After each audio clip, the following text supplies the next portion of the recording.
বলছেন তাই কি ভক্তিকে পাগল বলছেন? ভক্তিটা কি হলো? কে হয়েছে? কে তৈরি করেছে? পরমেশ্বর ভগবান।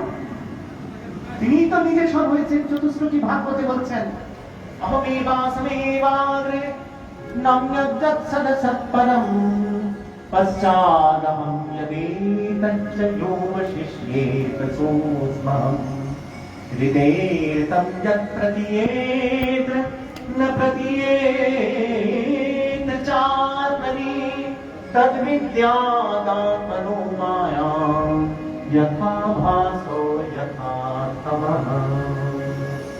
কি বলছেন? অহমেব সমেবাগ্রে নান্যজ্জৎসদ সৎপরম। আমি সবার অগ্রে, আমি সবার পশ্চাতে। জগৎ যখন সৃষ্টি হলো না, ছিল না কিছু, তখন আমিই ছিলাম।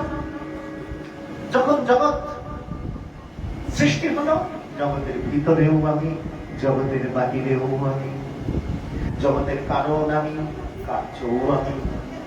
জগৎ যখন ধ্বংস হয়ে যাবে, যখন কিছু থাকবে না, আমি থাকবো। আমি এখানে আলো, আমি এখানে অন্ধকার, আমি এখানে ন্যায়, আমি অন্যায়, পাপ পুণ্য, ভালো মন্দ, হিংসা দেশ, আলো অন্ধকার, সৎ অসৎ, ভোগী ত্যাগী, সব আমি। তাহলে তিনি ভোগী, তিনি ত্যাগী। এ ওকে পাগল বলছে, ও পাগল বলছে। আরে ভগবান নিজেই তো পাগলামি করছে। একটা হাত সাধু হলে আরেকটা হাত অসাধু হয়ে যায়। নিজেই নিজের সাথে লড়াই করছে, বৈচিত্র্যময় জগৎ তৈরি করে। এটা পাগলামি নয়? তাহলে ভোগী ভোগ করে কিসের, কি পাওয়ার জন্য? বলো। ভোগী ভোগ করতে চায় আনন্দ পাওয়ার জন্য, ত্যাগী ত্যাগ করতে চায় আনন্দ পাওয়ার জন্য। ভগবান বৈচিত্র্যময় জগৎ তৈরি করেছেন কি পাওয়ার জন্য? আনন্দ পাওয়ার জন্য। তাই বলছেন আনন্দ ইমানি ভূতানি।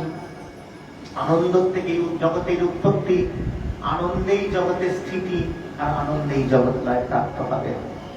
এটি আমাদের উপনিষদের কথা। তাই বলছেন আনন্দ। ভগবান যখন হৃদ মন্দিরে প্রকৃত রূপে প্রতিভাত হন, তখনই প্রকৃত আনন্দের প্রকাশ।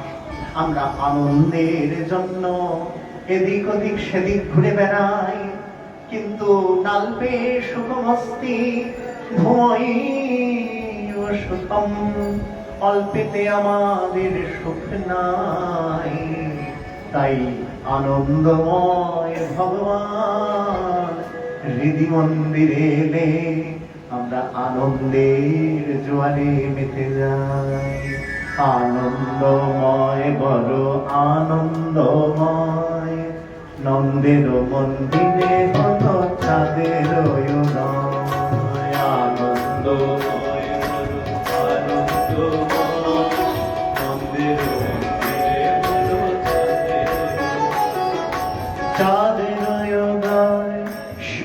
চাঁদের উদয়, চাঁদের উদয়, নন্দের মন্দিরে হলো চাঁদের উদয়। নন্দের মন্দিরে হলো চাঁদের উদয়।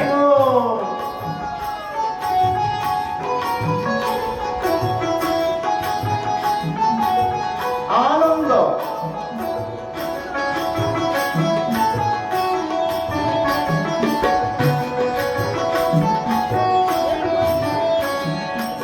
অষ্টমীতে জন্ম নিল, অষ্টমীতে জন্ম নিল কৃষ্ণ গিরিধারী। অষ্টমীতে জন্ম নিল কৃষ্ণ গিরিধারী, আমার কৃষ্ণ গিরিধারী, আমার কৃষ্ণ গিরিধারী। স্বর্গে মর্তে আনন্দে বলে সবাই হরি। স্বর্গে মর্তে আনন্দে আনন্দময়, বড় আনন্দময়, আনন্দময়, বড়। প্রভুর আগমন হলে আনন্দের সীমা সীমা। স্বর্গেতে দুন্দুভি বাজে, নাচে দেবগণ। স্বর্গেতে দুন্দুভি বাজে, নাচে দেবগণ। হরি হরি হরি হরি হরি লঘুবন। যেই নাম সেই কৃষ্ণ ভজনিষ্ঠা করি, নামের সহিতে আছেন আপনি শ্রীহরি। যেখানে নাম হবে সেখানেই আনন্দ। হরি বল, হরি বল, হরি হরি বল, হরি বল, হরি বল, হরি হরি বল, হরি বল, হরি বল, হরি হরি বল, হরি বল, হরি বল, হরি হরি বল। সবিগে মরতে আনন্দেতে বলে সবাই হরি, সবিগে মরতে আনন্দেতে বলে সবাই হরি। সচ্চিদানন্দ রূপায় विश्वोत्पत्त्यादि हेतवे तापत्रय विनाशाय श्रीकृष्णाय वयं नमः। जय श्री राधे। आनंद ছাড়া কিছু নাই। প্রভু আসলে শুধু আনন্দ। ভাগবত এসেছে আনন্দ, ভগবানের কথা হচ্ছে আনন্দ, ভগবান আমাদের হৃদয়ে আছেন আনন্দ। যেখানে ভগবান নাই সেখানে আনন্দ থেকেও নাই। তাই বলছেন সচ্চিদানন্দ রূপায়, ভগবানের তো রূপ কি দিয়ে তৈরি? সচ্চিৎ আনন্দ। কাজ কি তার? তিনি এসেছেন, তার তো কোনো কাজ নেই, কর্ম নাই, তথাপি আছে বিশ্বোৎপত্তি আদি হেতবে। এই জগতের উৎপত্তি নিবৃত্তির কথা যার নখদর্পণে, তাই বলছেন বিশ্বোৎপত্তি আদি হেতবে। যিনি আসলে জগতে তিনটি তাপ দূরীভূত হয়, আদি দৈবিক, আদি ভৌতিক, আধ্যাত্মিক। এই ত্রিতাপ দহন থেকে আমরা মুক্ত হই।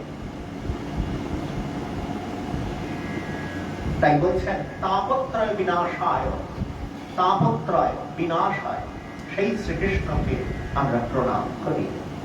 হ্যাঁ, আনন্দ হলেই তো তাপ দূরীভূত হবে। এখন গরম তো কম লাগছে না, কিন্তু হরিনাম শুনে শুনে সব যেন শীতল হয়ে যাচ্ছে শীতলা মায়ের চরণ প্রান্ত ভূমিতে, তাই না? হরি কথাতেই তো শীতলতা। হ্যাঁ, তাই গরম থাকলেও গরম থাকে না। যেমন শীতকালে সবাই তো পালোয়ান বসে না, যে পালোয়ান দাঁড়িয়ে থাকবি, শীত আসলে মেরে তালি দিবি, হবে? শীতে তো শীত আসবে, গায়ে ঠান্ডাও লাগবে। আমার যতই পালোয়ান রাখি ঘরে, তার রক্ষী রাখি, শীত কিন্তু পালাবে না। আমার কি করতে হবে? একটা চাদর গায়ে দিতে হবে। চাদরটা গায়ে দিলে শীত বাধা প্রাপ্ত হবে। তেমনি সংসারে তাপ জ্বালার দহন থাকবেই, কিন্তু হরিনামের চাদরখানা যদি গায়ে দিই তখন কি হবে? তখন ওই জ্বালা যন্ত্রণা থাকলেও আমার কোনো ব্যাঘাত করতে পারবে না। হ্যাঁ, আনন্দধারা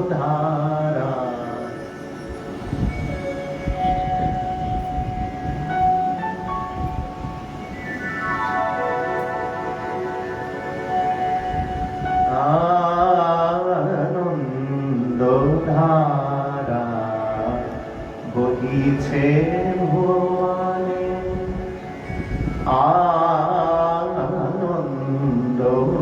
আনন্দধারা বহিছে ভুবনে।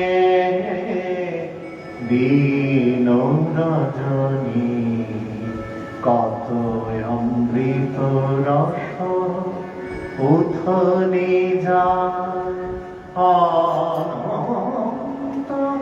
গগনে। আনন্দ ধারা বহিছে ভুবনে।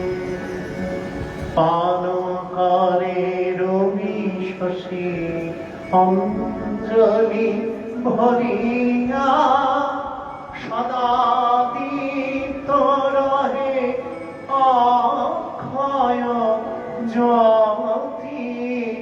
নিত্য পূর্ণ ধরা জীবনে কিরণে।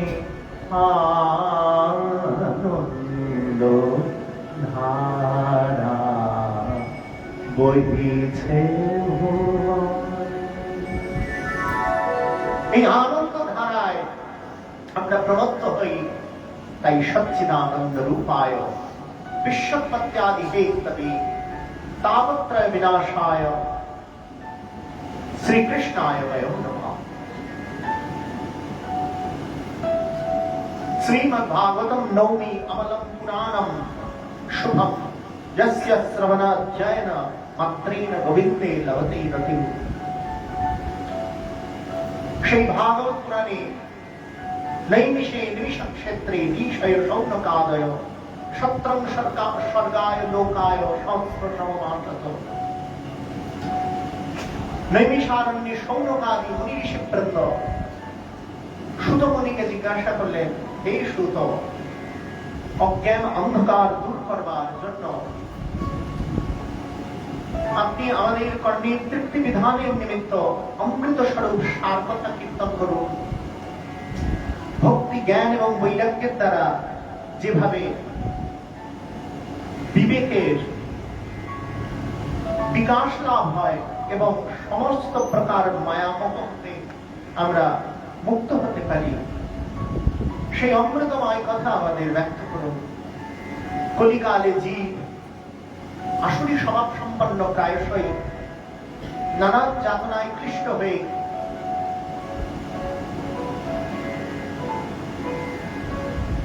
এই জীব সকল যারা শুদ্ধ হওয়ার চেষ্টা করছে তাদের উপায় কি আমাদের ব্যক্ত করুন। উত্তরে উগ্রশ্রবা সুতমুনি বললেন, জন্ম মৃত্যুর আবর্ত হতে উদ্ধারকারীর সমস্ত সিদ্ধান্তের সার কথা হল এই ভাগবত কথা। শ্রীমদ্ ভাগবত কথা বলতে বসেছিলেন পরমহংস চূড়ামণি নিখিল শাস্ত্র নিষ্ণাত সুখদেব গোস্বামী পাদ। হরের গুণাক্ষেত্রমতি ভগবান বাদুরায়ণী সেখানে ব্রহ্ম শাবগ্রস্ত সদা হৃদয়ত্রস্ত তপ্ত ইন্দ্রপ্রস্ত মহারাজ পরীক্ষিত আজন্ম তত্ত্ব ধ্যান নীরত পরমহংস চূড়ামণি শ্রীল শ্রী সুমুখোচ্চারিত শ্রীমদ্ ভাগবতামৃত আস্বাদন করছেন। সুখদেব গোস্বামী পাদ এক এক করে ভাগবত কথা বর্ণনা করছেন, আর গগন মন্ডল থেকে দেবতাদের রথ যাচ্ছে। শাবগ্রস্ত রাজা পরীক্ষিতের সভায় স্বর্গের দেবতারা নেমে এসে অমৃত কুম্ভ ভাণ্ড, স্বর্গের তো অমৃত ভাণ্ড আছে, সেটি নিয়ে এসে বলছেন, হে সুখদেব গোস্বামী পাদ, আপনি হরি কথা বলতে বসেছেন তো ভাগবত অমৃত নিয়ে বসেছেন, ওই অমৃতটা আমাদের দিয়ে দিন না। দেবতারা বলছেন, ওটা আমার দিয়ে দিন। আর আমি আপনাকে, দেবরাজেন্দ্র বলছেন, আপনাকে আমি অমৃত ভাণ্ড দেব, আমাদের দেবলোকের অমৃত ভাণ্ড। সুখদেব গোস্বামী পাদ মৃদু হাসলেন, বাঁকা হাসি। সে বললেন, ক্বা সুধা ক্বা কথা লোকে ক্বাচ ক্বা মনির মহান ব্রহ্মরাতো বিচার্যৈবং তদা দেবান গৃহাসঃ। কোথায় কাচ আর কোথায় মণি? অমৃত যে দেবলোকের অমৃত, সেটি পান করে ভোগ ঐশ্বর্য লাভ করা যায়, কিন্তু ভাগবত অমৃত লাভ করলে ভগবত ধাম প্রাপ্ত হওয়া যায়। দেবতা অসুর এগুলি তো আপেক্ষিক, এ জগতে সব আছে, দেব অসুর যক্ষ কিন্নর সব আছে। কারোর আসুরি ভাব আছে, কারোর দৈব ভাব আছে, কারোর রাক্ষসী ভাব আছে, এগুলি নিয়ে নিয়েই সব ব্যালেন্স করে জীব জগৎ চলে। কারোর যক্ষ ভাব আছে, তারা যক্ষ জানো, যারা খালি সঞ্চয় করে, কারোর মঙ্গল করে না, নিজেও একখানা রুটি খাবে, তাও দুটো খাবে না। আর এই যক্ষদের সন্তানগুলো কি হয়? অনাচারী ব্যভিচারী হয়, বাপের অর্থ লুটায়, ওই অর্থ কারোর কাজে লাগে না। শ্রীমদ ভাগবত পড়ে দেখবে, সেখানে বলছে মৌমাছি আমার গুরু, দত্তাত্রেয় ভগবান। একটা মৌমাছি মৌচাকে মধু সঞ্চয় করে বেড়ায় সারা জীবন, কিন্তু জীবনে তাদের কোনো কাজে লাগে না, ওই মধু আরেকজন লুটে নিয়ে চলে যায়। সঞ্চয় বৃত্তি ভালো, সঞ্চয়ের অতিরিক্ততা হলে তাকে যক্ষ বলা হয়। যে অন্যের ধন লুটে পুটে খায় তাকে রাক্ষস বলা হয়। রক্ষণ রাক্ষস। যে ভগবানের সাথে শত্রুতা স্থাপন করে তাদের দৈত্য বলা হয়। এই অসুর, দৈত্য, রাক্ষস, যক্ষ, মানব, গন্ধর্ব, কিন্নর, যারা সঙ্গীত দিয়ে ভগবানের সেবা করে তাদের গান্ধর্বী অবস্থা থাকে। এইভাবে জগতে সব আছে, কিন্তু ভাগবত অমৃতের সাথে তুলনীয় নয়। তাই বলছেন वसुधा कथा लोके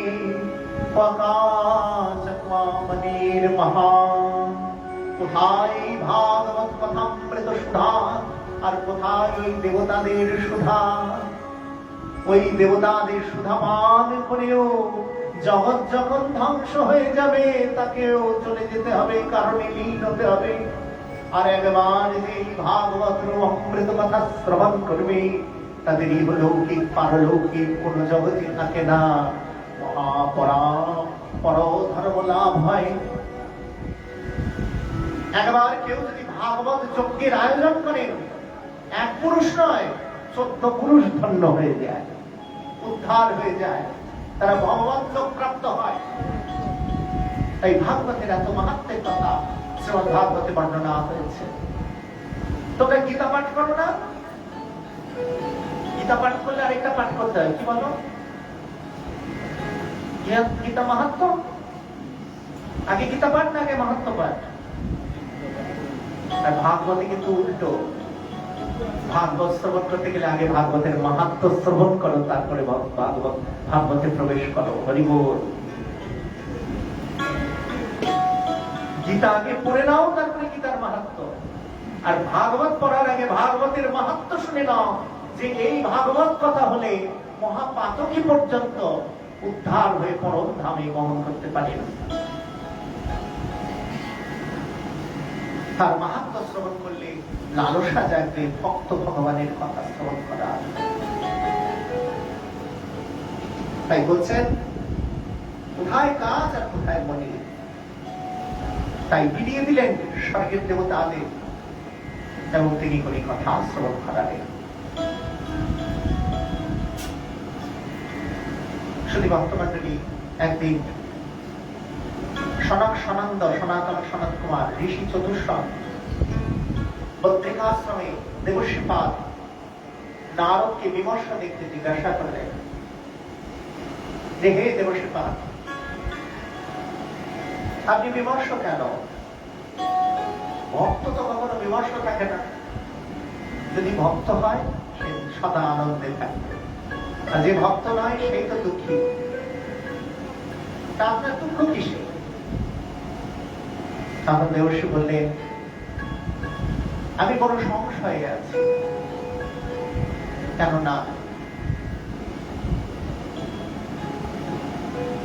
হে ঋষি চতুর্শনগণ, আপনাদের দর্শন মাত্রেই সারা জগৎ পবিত্র হয়ে যায়, হৃদয়ের হরিনামের জোয়ার আসে।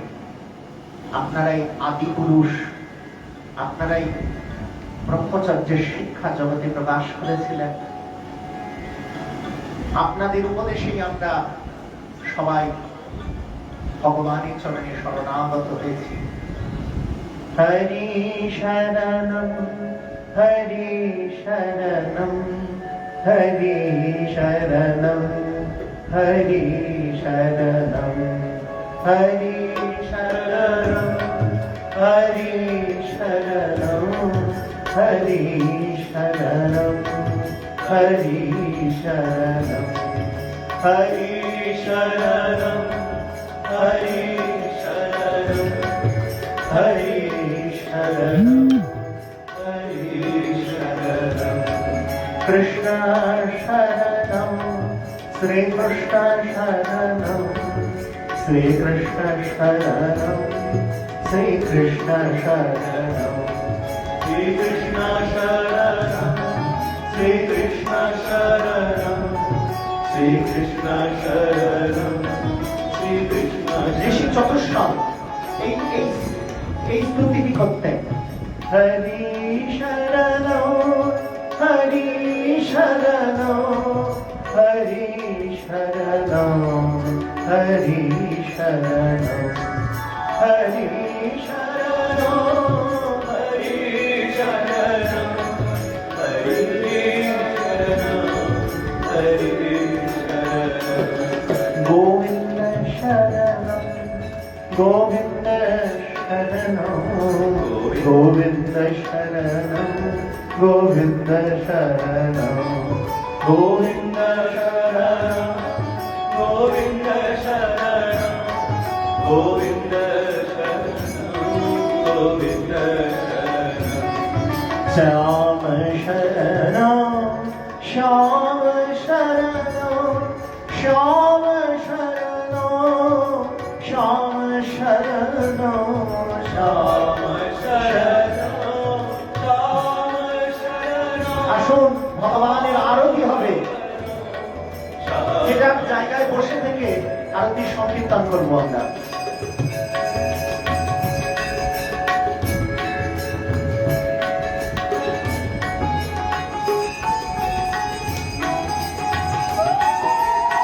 হরে কৃষ্ণ হরে কৃষ্ণ কৃষ্ণ কৃষ্ণ হরে হরে হরে